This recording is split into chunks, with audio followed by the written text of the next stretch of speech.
أو إشارتي بيغمز صلى الله عليه وسلم لصحيح بخاري لأبو سعيد ورضي الله تعالى عنه أقادار من كالسردم يكبر رقايا ونزيق وتوانيك ژیان هەڵکردن لەگەڵ حیوانات و ئاژەڵە سەلامەترە بۆ دینداری مرۆڤ تا ژیان لەگەڵ ئەو ئینسانانەیە کە ئیسەکانەیە ئەژین و بە ناوی ئینسانێتەوە ژیان بەسەرە بن. ئەگەر چی دنیاشان تەقەدومی کردوێ زۆر لە پێشکەوتن نابێ و گەیشت بێت ئاستێکی وا لەم سەری دنیا بۆ ئەو سەری دنیا یەکتر ببینن و ئاگایان لە هەڵسوکەوتی یەکتر بێت. بەڵام کەل ئەنعامی بەرم ئەضەل کەی ئەگەر بێت تەوحید و بێدین بوون. حیوان ژیان لەگەڵ حیوان بۆیە سەلامەترە بۆ دینداری هەڵە ناخەڵەتێنێت. ئەو ژێر دەسەیتەوەی بۆ کوێی بەی لێ خوڕیت و بەر ئەتوانی بەڕێکیت، بەڵام مرۆڤەکان ئەتخەڵەتێنن، ناڕەحەت دەکەن، ئەتکوژن، لە زیندان دەنێن، برسی دەکەن، ئەچەوسێننەوە. ئەگەر تۆ هەقی ئەوانیشت نەبێت ئەوان حەقی توان هەیە. وی ئیمامی شافعیش رحمه الله فەرمێت سیادة الدابة أسهل من سیادة البشر. ئەسهل پێشەوایەتی حیوانات واتە شوانی ئاسانترە تا شوانی بەرپرسیارەتی بۆ مرۆڤەکان.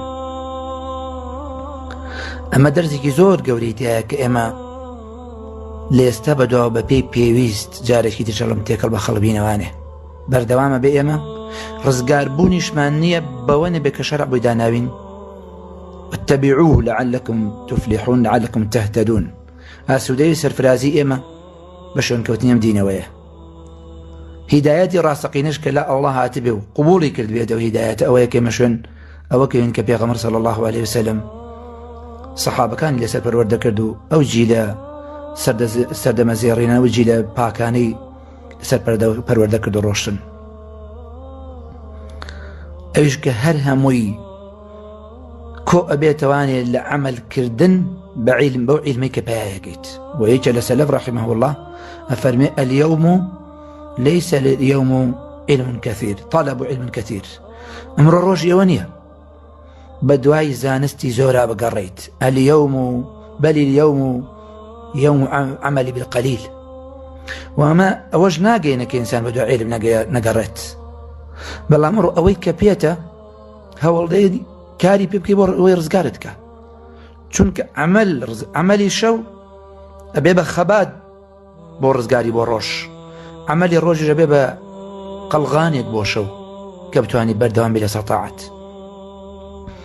ئەگەر کەمیش و پێبێ کاری پێ بکەیت ئەوە خێرترە لەوەی زۆرت پێبێ و یا منحەریف بێ و زۆرێکە پێتە یاوە بابێک بێتە حوجەیە لەسەر تو ئیشی پێ نەکەیت.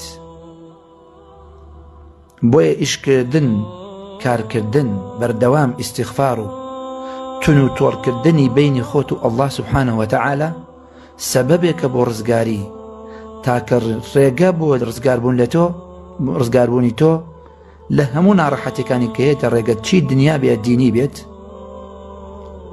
تەنیا ئەوەیە کە تۆ بینی خۆت لەگەڵ ئەڵڵا سوبحانەه وتەعالە تۆ متۆڵ بکەیت بە عیبادەت.